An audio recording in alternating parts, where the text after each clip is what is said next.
ये स्थान जहां हमारे लिए और आपके लिए हमेशा हमेशा आशीर्वाद देता रहा है, इस बार के चुनाव में मुझे पूरा भरोसा है कि इस स्थान से जो आशीर्वाद मिल ही रहा है, वहीं हमारी चुनावी जनसभा में उपस्थित सभी लोग इस बार आशीर्वाद देकर के कांग्रेस पार्टी के प्रत्याशी को न केवल जिताएंगे बल्कि ऐतिहासिक वोटों से लोकसभा में भेजने का काम करेंगे।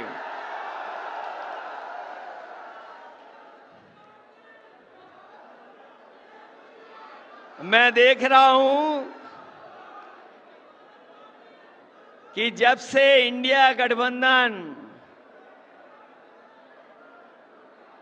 के प्रत्याशी यहां चुनाव मैदान में आ गए हैं, तब से भाजपा ने अपनी पोटली अमेठी से बांध ली है और ये चुनाव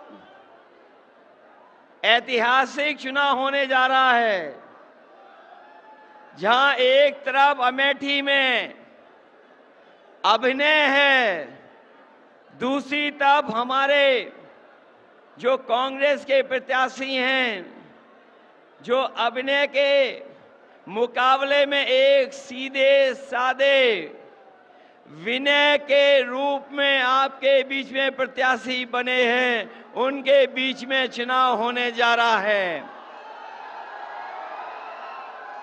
और ये ऐसे व्यक्तित्व के और ऐसे व्यक्ति रहे हैं जिन्होंने अपना पूरा जीवन आपको अपनेपन के भाव से जीत करके आपके साथ हमेशा हमेशा रहे हैं। और मुझे जानकारी हुई है कि अमेठी में सिलेंडर वाले लोग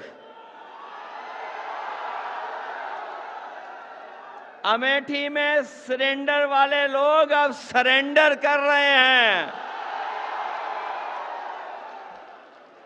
और मुझे वो समय भी याद है जब अमेठी में मीठी चीनी के लिए कड़वा झूठ बोला गया था।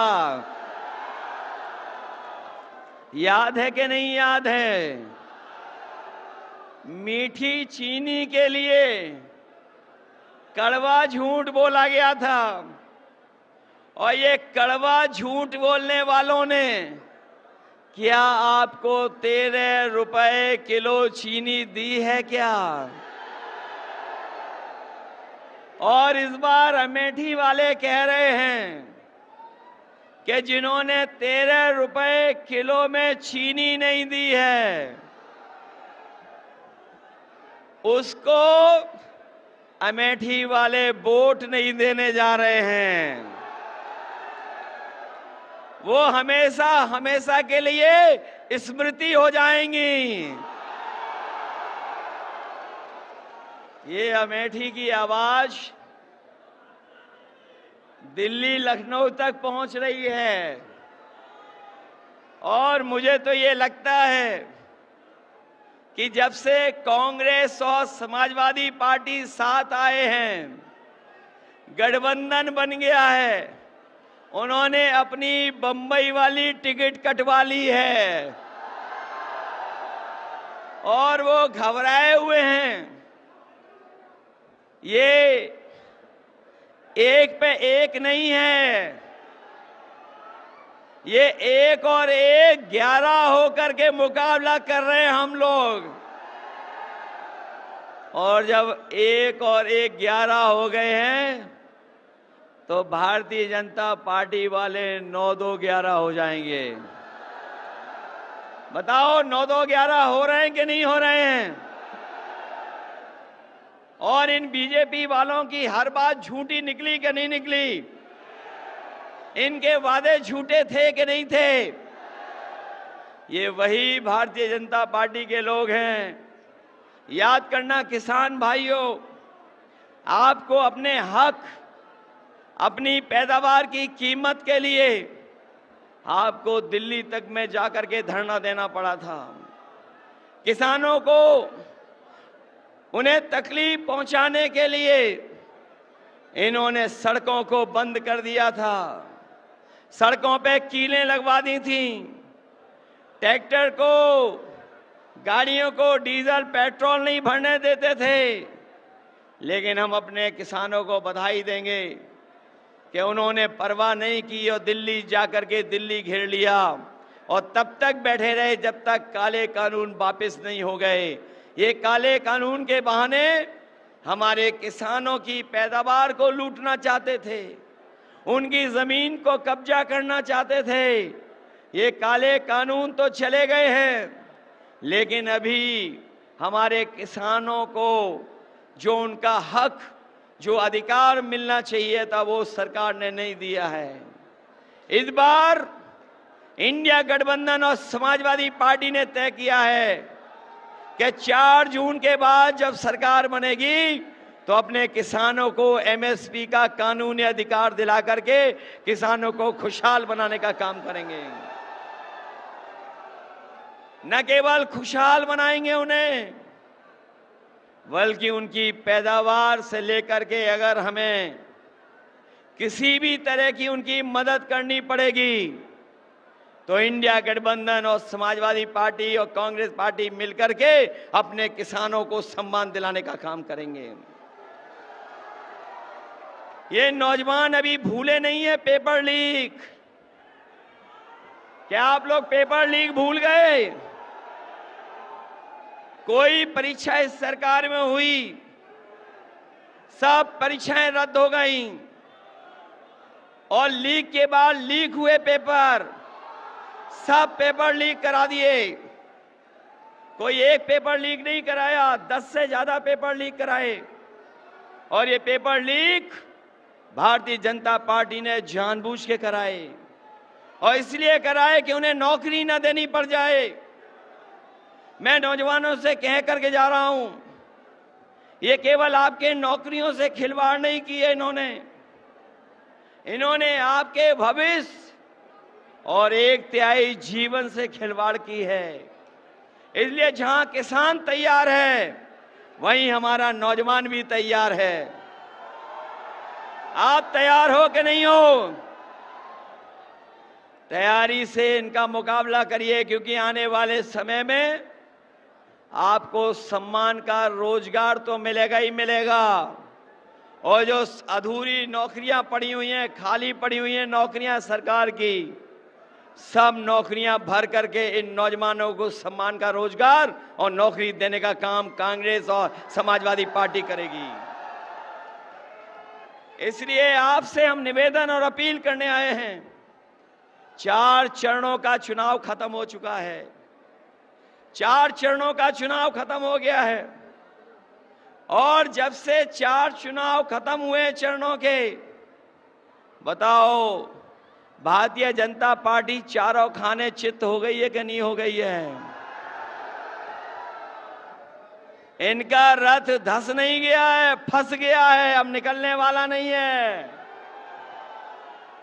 बताओ इनका रथ धस गया, फंस गया कि नहीं? और जो लोग 400 पार कह रहे थे, बताओ नारा भूल गए कि नहीं भूल गए? और सही मायने में जनता जानती है 400 पार का मतलब हुआ, ये 400 पार जो नारा दे रहे थे, ये भूल गए नारा के नहीं? और ये 400 पार इसलिए दे रहे थे क्योंकि 543 लोकसभा में ये 400 नहीं जीत रहे हैं, 400 पार, इसका मतलब 143 सीटें केवल जीत रहे हैं। ये जो 400 पार वाला नारा दे रहे थे, वो 400 के बाद जितनी सीटें हैं उतनी जीतने की बात कह रहे थे।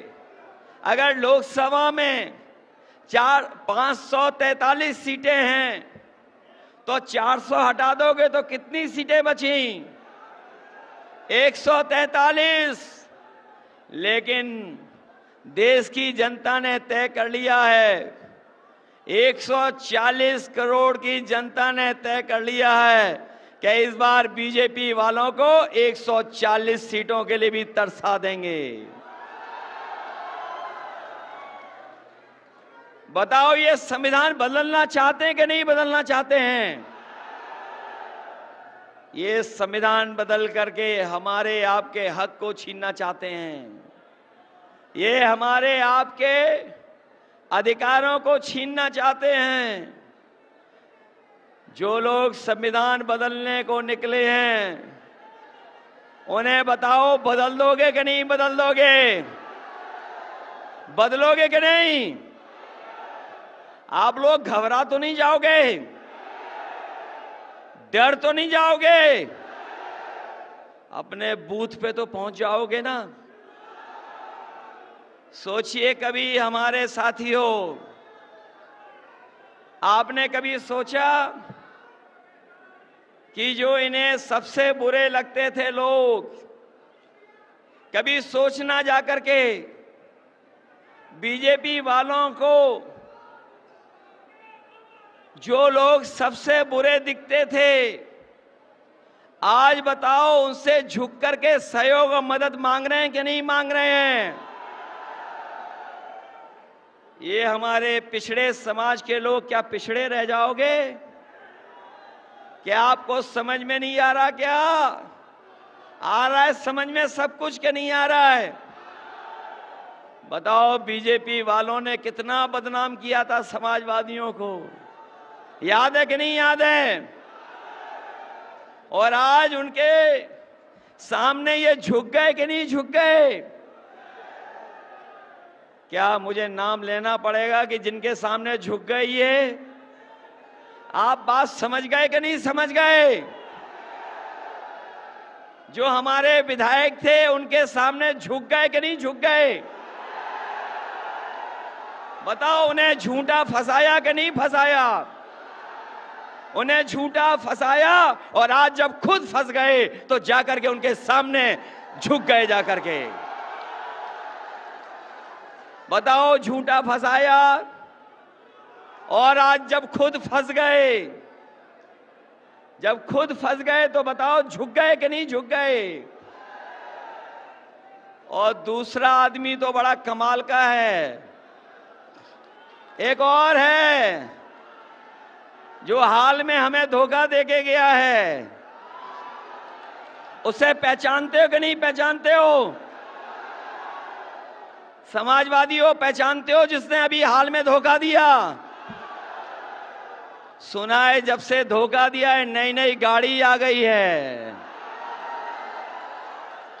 पहले धोखा दिया था तब भी नई गाड़ी आ गई थी। और अभी मैंने लखनऊ में देखा था, धोखा देने वाले लोग एक गाड़ी में बैठ करके फ्लैट देखने गए थे अंधेरी रात में। बात समझ गए कौन है? कौन है? पहले भी गाड़ी ली और फिर गाड़ी ले ली। और ये तो ऐसे बीजेपी के लोग हैं, हम और आपको तो करते ही हैं परेशान, लेकिन ये जानवर और पंछी को भी परेशान करते हैं। बताओ, आपको अपने खेतों पे रखवाली करनी पड़ रही कि नहीं करनी पड़ रही है? और खेतों की रखवाली के लिए देश के क्योटो के सांसद जी ने कहा था, क्योटो जानते हो कौन सा शहर है? काशी का नाम नया क्योटो।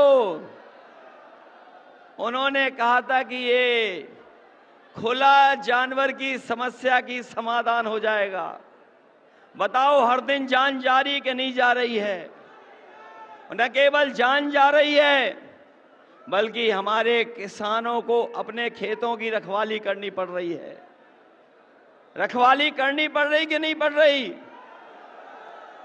और एक हमारे साथी ने सारस से दोस्ती कर ली थी।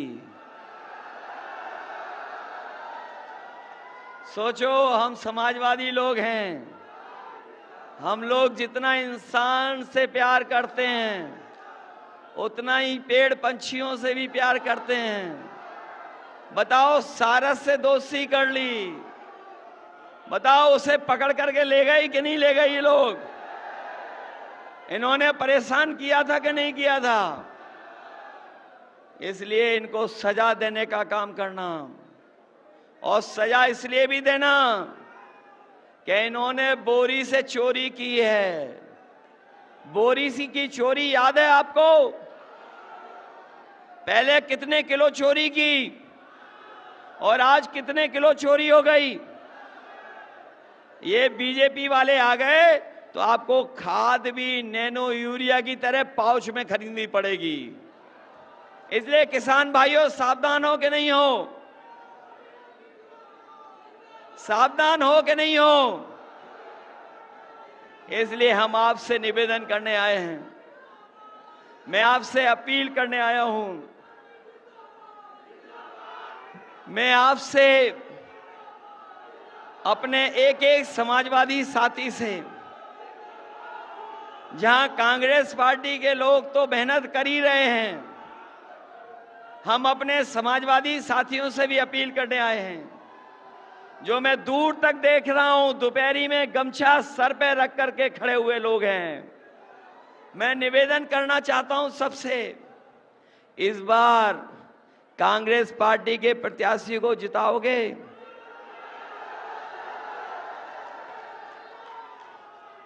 ये बूथ लूटें और नोट का धोखा दें तो घबराओगे तो नहीं ना? इस बार सिलेंडर वाले भाग रहे हैं कि नहीं भाग रहे हैं? और जो झूठ बोल करके आपको जा रहे हैं उन्हें विदा कर दोगे कि नहीं कर दोगे? इसलिए अपने सभी समाजवादी साथियों से मैं अपील करना चाहता हूं कि ये चुनाव देश के भविष्य का चुनाव है, हमारे आपके भविष्य का तो है ही है, आने वाली पीढ़ी के भविष्य का चुनाव भी है। संविधान को बचाने का चुनाव है, लोकतंत्र को बचाने का चुनाव है, अपने किसान, माताएं, बहनें, नौजवानों को सम्मान दिलाने का चुनाव है। इसमें आप लोग मदद करना, मदद करोगे सब लोग? ये मान लूं कि के.एस. शर्मा जी वोटों से जीत के जा रहे हैं, लाखों वोटों से जीतेंगे। महंगाई याद रखोगे? खाद की बोरी की चोरी याद रखोगे? बताओ, आपकी मोटरसाइकिल कितनी महंगी हो गई है? पहले कितने की आती थी मोटरसाइकिल? पहले कितने की मोटरसाइकिल आती थी और आज कितने की आ रही है? महंगा कर दिया कि नहीं कर दी? बताओ, हमारी 1000 रुपए की साइकिल आती थी, बताओ आज कितने रुपए की हो गई? साइकिल महंगी हो गई कि नहीं? महंगाई याद रखना, बेरोजगारी याद रखना। इन्होंने अमेठी का नाम डुबाया है और यहां लोग बैठे लोग अमेठी का नाम सम्मान को लेकर के सम्मान बढ़ाने का काम करेंगे। और हम आपको भरोसा दिलाते जा रहे हैं, जो कारखाने लगे हैं कभी, उनको हम लोग मिलकर के आने वाली चलवा करके अपने नौजवानों को सम्मान का रोजगार दिलाने का काम करेंगे। जहां सरकारी नौकरी मिलेंगी, सम्मान का रोजगार भी मिलेगा। और ये जो अग्निवीर वाली व्यवस्था है, वर्दी वालों से भी कह के जा रहा हूं, ये अग्निवीर व्यवस्था तो खत्म होगी, लेकिन अपने खाकी पहनने वाले वर्दी भाइयों से भी कहना चाहता हूं कि ये बीजेपी वाले आ गए तो आपकी भी नौकरी 3 साल की हो जाएगी। अभी तो फौज की नौकरी की है, खाकी वाले भाइयों की भी नौकरी हो जाएगी। इसलिए जहां आप सावधान हो, इनको भी हम सावधान करने आए हैं। इसलिए सब लोग मिलकर के मदद करना और अपनी बूथ की रक्षा करने का काम करना। बूथ की रक्षा करोगे? ये नंदगांव, नंदमहर, ये हमारे लिए नया नहीं है। मुझे याद है, यहां पर बहुत सारे पुराने समाजवादी होंगे, जिन्होंने साइकिल तो चलाई थी और उस टूटी सड़क पे हमसे भी साइकिल चलवा दी थी। याद है कि नहीं याद है? और ये अमेठी के विकास के लिए जितना कर सकती थी कांग्रेस पार्टी किया, और संस्थाओं से लेकर के कारखाने, और कारखाने से लेकर के सैनिक स्कूल से लेकर के विद्यालय अगर किसी ने चलाए हैं तो कांग्रेस पार्टी के लोगों ने शुरू कर करके आपके जीवन को बदलने का काम किया है। इसलिए मदद करना, सहयोग करना, यही मैं आप लोगों से निवेदन और अपील करने आया हूं। आप सबका बहुत बहुत धन्यवाद और बहुत बहुत आभार प्रकट करता हूं। नमस्कार।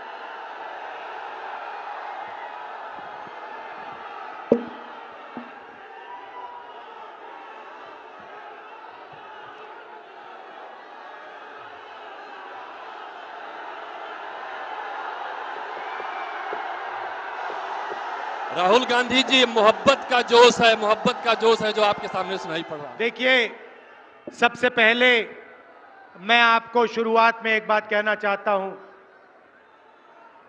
कि अमेठी पहली बार मैं यहां 42 साल पहले आया था। जब मैं 12 साल का बच्चा था, अपने पिता के साथ आया। 42 साल हो गए और मैं आपको कहना चाहता हूं कि जो भी मैंने राजनीति में सीखा है वो अमेठी की जनता ने मुझे सिखाया है। 12 साल का था, पिताजी के साथ यहां आया। उस समय यहां पे सड़कें नहीं थी, ऊसर जमीन थी, कोई विकास नहीं था, और मैंने अपने आंखों से अमेठी का और मेरे पिता का जो रिश्ता था, जो प्यार था, जो मोहब्बत थी, मैंने अपने आंखों से देखी, और वही मेरी भी राजनीति है। तो आप ये मत समझिए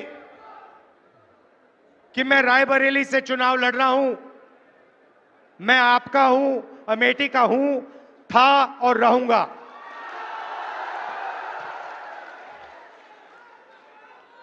भाइयों और बहनों, चुनाव 2024 का चुनाव अलग चुनाव है। पहली बार किसी राजनीतिक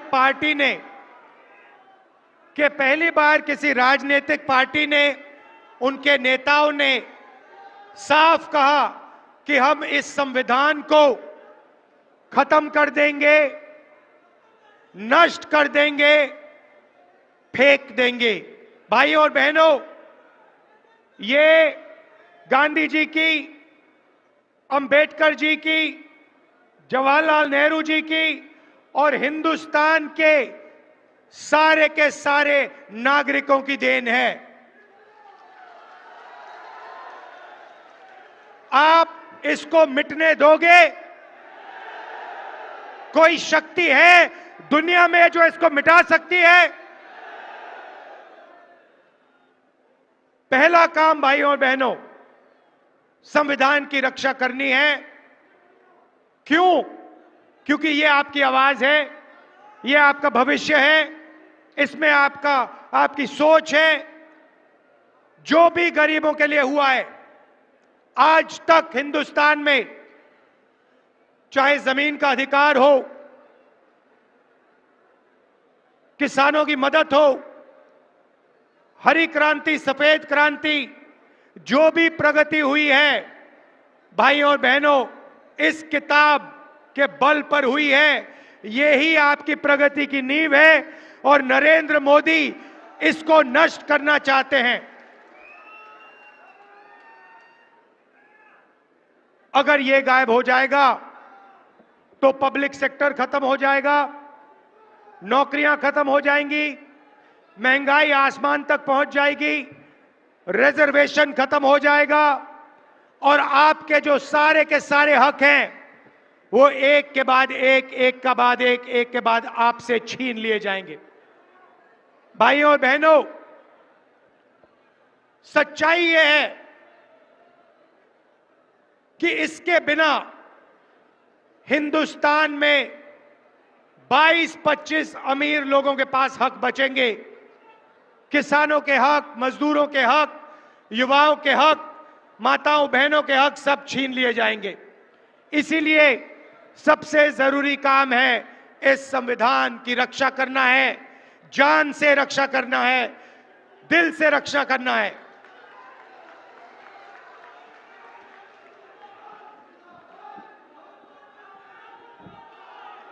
कुछ दिन पहले, पता नहीं आपने देखा नहीं देखा, कुछ दिन पहले नरेंद्र मोदी के आजकल बहुत इंटरव्यू चल रहे हैं, मीडिया वालों से इंटरव्यू कर रहे हैं, वही गोदी मीडिया वालों से, मोदी मीडिया वालों से।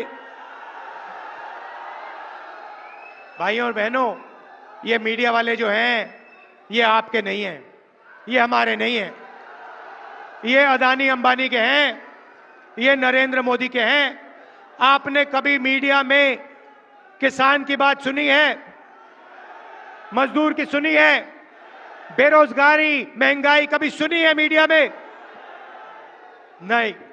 तो नरेंद्र मोदी जी को आजकल इंटरव्यू कराया जा रहा है, कमरे में बैठाते हैं, 2-3 गोदी मीडिया वालों को साइड में बैठाते हैं, वहां टेलीप्रॉम्प्टर तो है नहीं, टेलीप्रॉम्प्टर तो रहे नहीं। किसी ने मुझे एक इंटरव्यू भेजा, एक बड़ा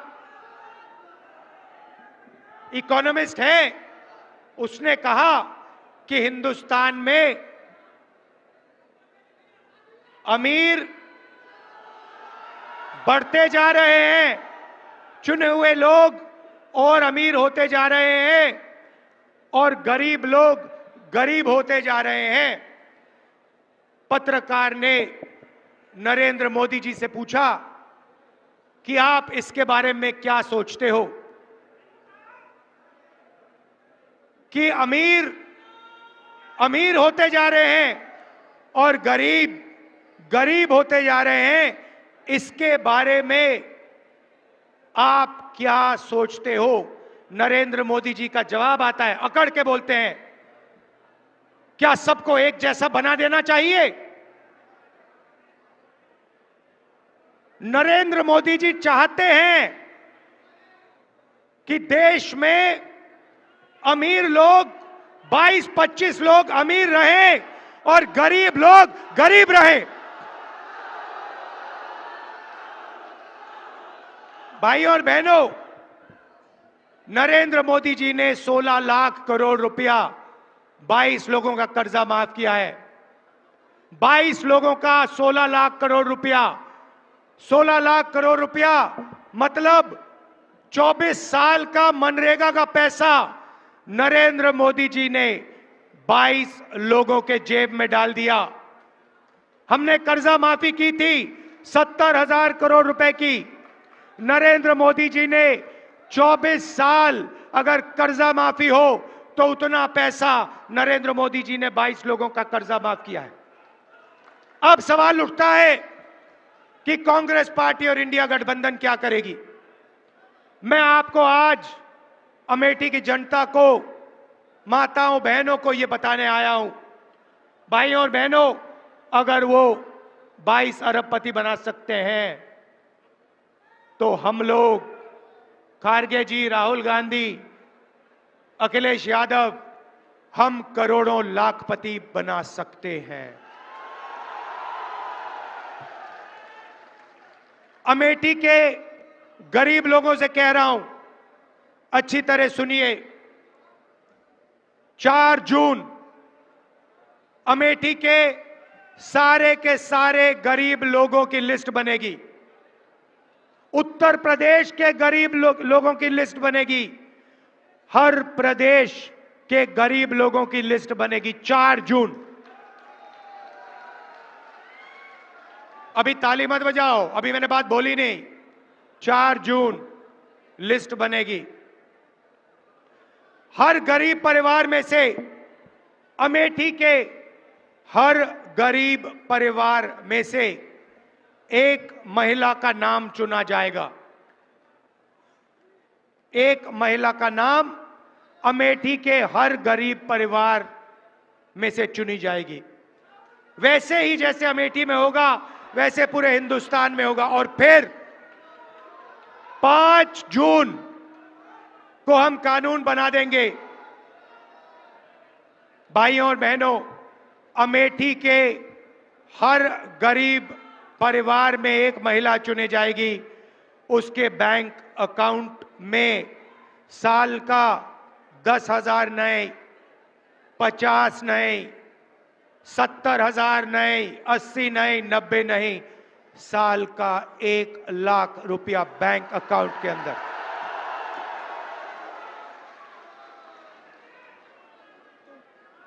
चार जुलाई 8,500 रुपए बैंक अकाउंट के अंदर। 4 अगस्त 8,500 रुपए। हर महीने पहली तारीख खटाखट खटाखट खटाखट खटाखट खटाखट अंदर। मीडिया वाले जो बोलना चाहते हो बोलो, मुझे कोई फर्क नहीं पड़ता। और मैं बता रहा हूं, ज्यादा बोला तो 1 लाख नहीं 2 लाख कर देंगे। मैं तंग आ गया हूं। 24 घंटा मीडिया वाले अमीरों की बात करते हैं, अंबानी की शादी दिखाते हैं, 8 करोड़ की घड़ी दिखाते हैं और गरीबों की बात कभी नहीं करते। इसीलिए 1 लाख रुपए हर गरीब परिवार के बैंक अकाउंट में, साल का 8,500 रुपए खटाखट खटाखट खटाखट महीने का अंदर।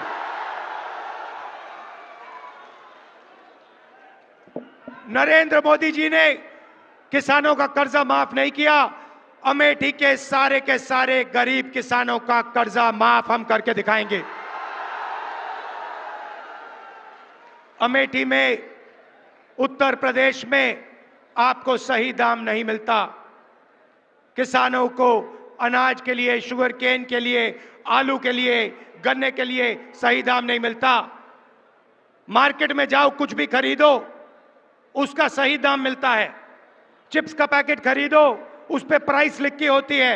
मगर जब किसान अपनी मेहनत का अनाज, शुगर केन बेचना चाहता है तो उसे कहा जाता है भैया तुम्हें सही पैसे नहीं मिलेंगे, सही दाम नहीं मिलेगा। इसीलिए अमेठी के सारे किसानों, अच्छी तरह सुनो, 4 जून के बाद कानूनी मिनिमम सपोर्ट प्राइस आपको मिलेगी। आपके मेहनत का सही पैसा आपको हिंदुस्तान की सरकार, इंडिया की सरकार देगी। यहां पे नरेंद्र मोदी जी ने मनरेगा बंद कर रखा है, कम से कम लोगों को देते हैं।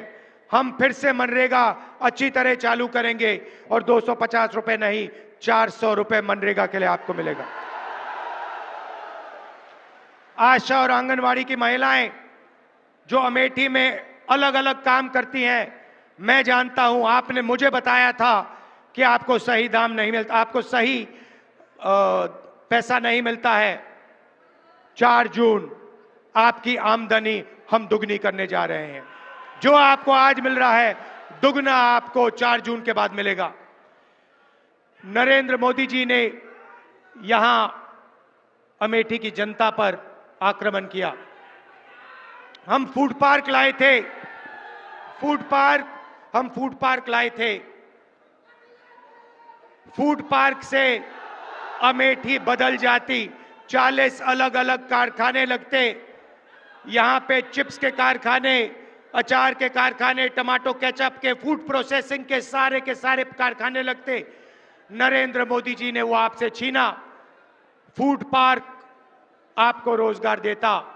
फूड पार्क लाखों लोगों को यहां पे रोजगार देता, उनकी जिंदगी बदलता। नरेंद्र मोदी जी ने फूड पार्क छीन लिया, ट्रिपल IIT छीन लिया, जो भी हमने यहां दिया वो नरेंद्र मोदी जी ने छीनने की कोशिश की। बहुत काम किया यहां पे हमने, यहां पे नेशनल हाईवे का जाल मैंने फैलाया, हर कोने में हमने नेशनल हाईवे अमेठी में फैलाया, अमेठी को बाकी हिंदुस्तान से जोड़ा। पेट्रोलियम इंस्टीट्यूट, राष्ट्रोड़ान academy, HAL, BHEL, CRPF training camp,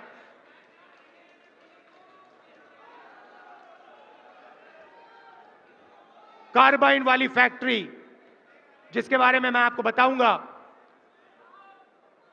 carbine वाली फैक्ट्री जिसका कॉन्ट्रैक्ट नरेंद्र मोदी जी ने कैंसिल किया अदानी जी की मदद करने के लिए, वो भी आपके हाथ से इन्होंने छीना। तो एक बात तो मैं आपसे कह रहा हूं, इंडिया की सरकार बनेगी, गारंटी करके कह रहा हूं, फूड पार्क यहां लगेगा, मैं लगाऊंगा। और वो शुरुआत है भाइयों और बहनों। हमने महिलाओं की बात की, अब मैं युवाओं से कहना चाहता हूं, अमेठी के युवाओं से कहना चाहता हूं, यहां पे आप पहले 5 बजे सुबह दौड़ते थे, सेना में जाने के लिए दौड़ते थे। नरेंद्र मोदी जी ने जवानों को मजदूर बनाया। हिंदुस्तान की हिस्ट्री में पहली बार जवानों को नरेंद्र मोदी ने अग्निवीर योजना के माध्यम से मजदूर बनाया। उनको 3 साल के बाद 3 साल के बाद बाहर कर देंगे। 2 अलग अलग तरीके के शहीद, एक को शहीद का दर्जा मिलेगा, दूसरे को नहीं मिलेगा। एक को पेंशन मिलेगी, दूसरे को नहीं मिलेगी। और अगर आप आज देखें, जो लोग पहले सड़कों पर दौड़ते थे वो आज नहीं दौड़ते हैं, क्योंकि वो अग्निवीर नहीं बनना चाहते हैं, वो नॉर्मल जवान बनना चाहते हैं। मैं आपको कह रहा हूं, जैसे ही सरकार बनेगी, अगर 4 जून को बने, 4 जून को अग्निवीर को उठा के हम कूड़ेदान में फेंक देंगे।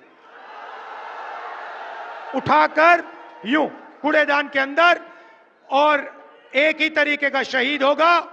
सबको पेंशन मिलेगी, सबको कैंटीन मिलेगी, सबको इज्जत मिलेगी, सबको मेडल मिलेगा।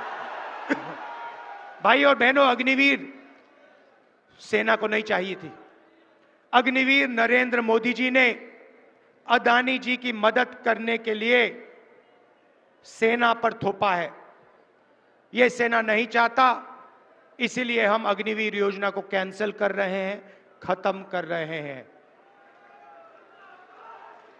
अब अमेठी में लाखों युवा हैं जिनको नरेंद्र मोदी ने बेरोजगार बनाया, नोटबंदी की, गलत GST लागू की और आपको सड़क पे खड़ा कर दिया।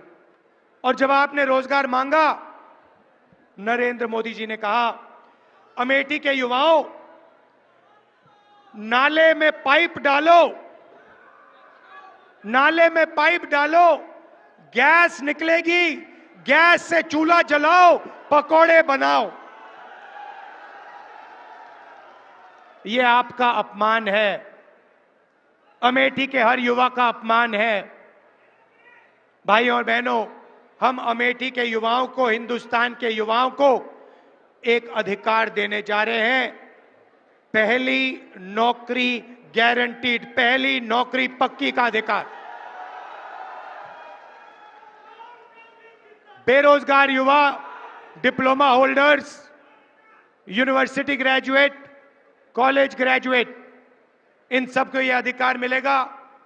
पब्लिक सेक्टर में, प्राइवेट सेक्टर में, सरकारी अस्पतालों में, सरकारी कॉलेजेस यूनिवर्सिटीज में, सरकारी ऑफिसेज में 1 साल की पक्की नौकरी मिलेगी,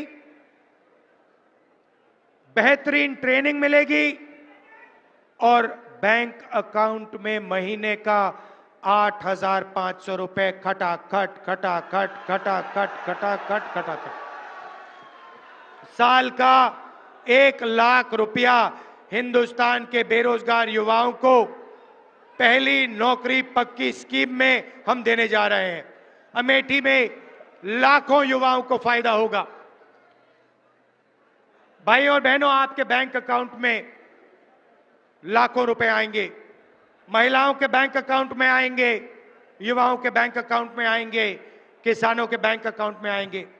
नरेंद्र मोदी जी ने आपके जेब में से पैसा निकाला, अदानी के जेब में डाला, सारी की सारी दुकानें बंद हो गई, फैक्ट्रियां बंद हो गई, नोटबंदी उन्होंने किया, महंगाई बढ़ गई। अब हमने आपके जेब में पैसा जैसे डाला, आप इस पैसे से माल खरीदोगे, कोई शर्ट खरीदेगा, कोई पैंट खरीदेगा, कोई मोबाइल फोन खरीदेगा, युवा मोबाइल फोन खरीदेंगे, स्कूटर खरीदेंगे, मोटरसाइकिल खरीदेंगे। जैसे ही आपका पैसा मार्केट में जाएगा, वैसे ही हिंदुस्तान की सारी कंपनियां एक बार फिर चालू हो जाएंगी और उन्हीं कंपनियों में हिंदुस्तान के करोड़ों युवाओं को रोजगार मिलेगा। और हमने पहली नौकरी पक्की स्कीम में उनकी ट्रेनिंग, 1 साल की ट्रेनिंग भी करवा दी। तो एक प्रकार से हम हिंदुस्तान की अर्थव्यवस्था को जंप स्टार्ट कर रहे हैं। जैसे मोटरसाइकिल इंजन में पेट्रोल डाला जाता है, वैसे ही हम आपके जेब में पैसा डालकर हिंदुस्तान के अर्थव्यवस्था में पेट्रोल डाल रहे हैं, जंप स्टार्ट करने की तैयारी कर रहे हैं। भाइयों और बहनों, एक बात मैं आपसे कहना चाहता हूं। देखिए, किशोरी लाल शर्मा जी, किशोरी जी यहां आइए। ये आपके लिए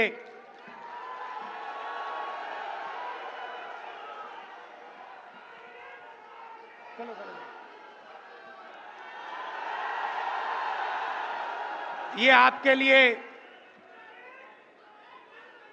40 साल से ज्यादा से काम कर रहे हैं। मैं आपको बताना चाहता हूं, इन्होंने, आप सुनिए, अच्छी तरह सुनिए, इनके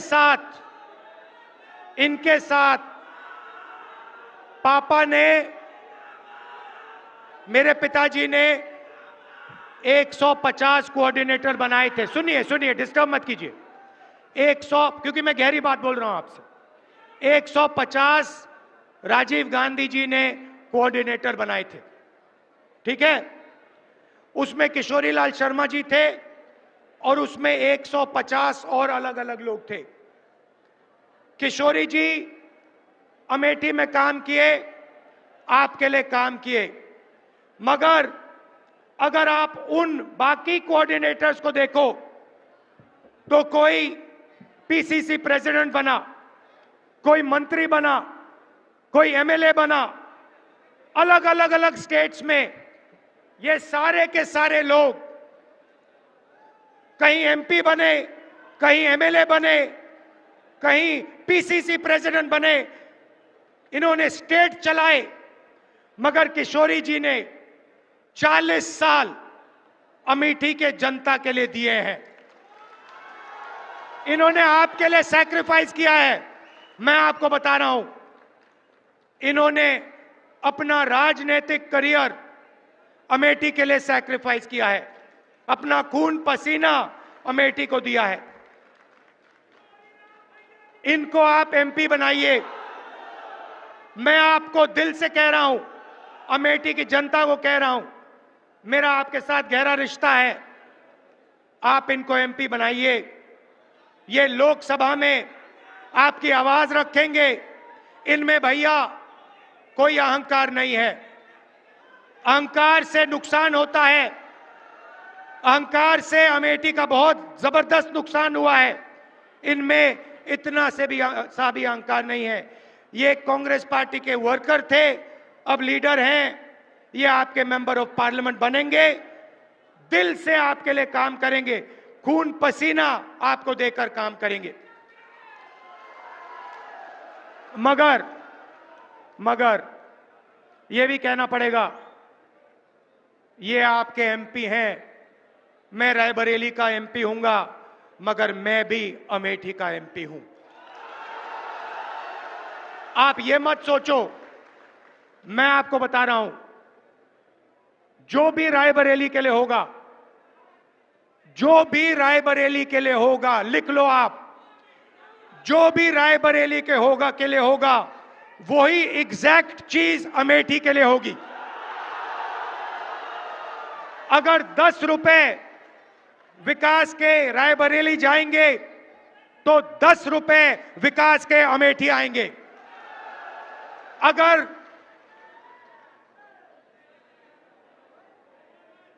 500 करोड़ आए, 1000 करोड़ आए, हाईवे आए, इंफ्रास्ट्रक्चर आए, पुल आए, जो भी आएगा, राहुल गांधी आपको वायदा कर रहा है, जो भी रायबरेली में आएगा उतना ही अमेठी में आएगा।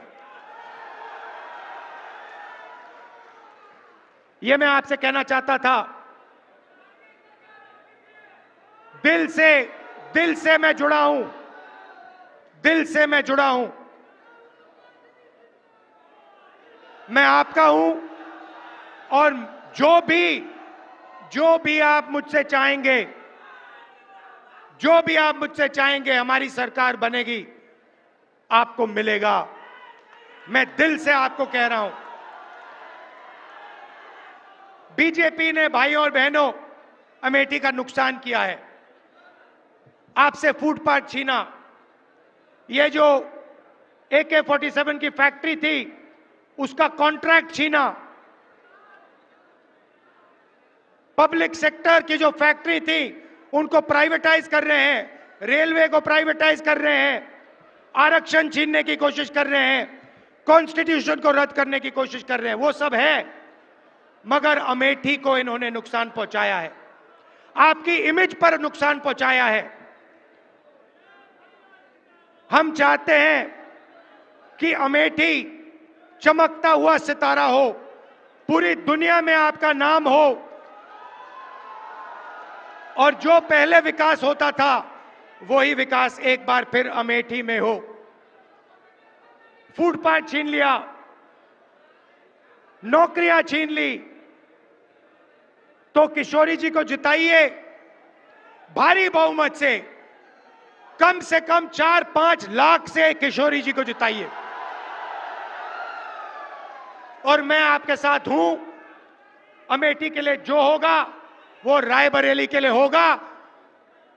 जितना मैं रायबरेली के लिए करूंगा उतना ही मैं अमेठी के लिए करूंगा। आप हमारे हो, आप मेरे हो, परिवार का रिश्ता है, पुराना रिश्ता है। दिल से आपका धन्यवाद, नमस्कार, जय हिंद।